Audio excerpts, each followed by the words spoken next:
So এই কথাটা আমি এখানে রাখলাম, time will say what will be its fate. Yunus সরকারের মেকানিজম কোথায় আছে সংবিধানে? Where is the concept of interim government? For arguments sake, যেটা ধরাও হয় 106 এ সুপ্রিম কোর্ট দিয়েছে, can the supreme court create an extra constitutional measure by taking shelter to Article 106? Answer is no. They cannot take. Supreme Court 106 এর shelter নিয়ে extra constitutional measure আবিষ্কার করতে পারবে না। Never ever possible. কোথাও কেউ দেখাতে পারবে না যেখানে অ্যাডভাইজারি ওপিনিয়নের শেল্টার নিয়ে এক্সট্রা কনস্টিটিউশনাল মেজারকে কনস্টিটিউশনাল বলা হচ্ছে। Nobody can show this. Abruptly করলে এরকম হয় আর কি, হঠাৎ করলে এরকম হয়, না বুঝে করলে এরকম হয়।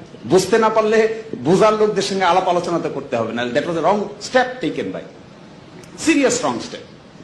এখন এসে আমরা আর্গুমেন্ট করছি যে আমরা উইদিন কনস্টিটিউশন আছি। কিভাবে উইদিন কনস্টিটিউশন আছি? কি করে আমরা এখানে এই লো আমরা 31-38 পলিটিক্যাল পার্টি বিষয়ে আলোচনা করছি, সংবিধানের কোন কোন ধারা অনুচ্ছেদ সংশোধন করা যাবে না যাবে। কোথায় পেলাম এই ক্ষমতা? হু গেভ আস দি পাওয়ার? আমাদের কনস্টিটিউশনাল পাওয়ার আছে, পিপলের ম্যান্ডেট আছে। আমরা যে বলছি ফেব্রুয়ারিতে নির্বাচন হবে, under what law? Where is the law? Under what law the election will take place? Where is the law? Who can say this is the law? কে বলতে পারে কোথায় আইন আছে?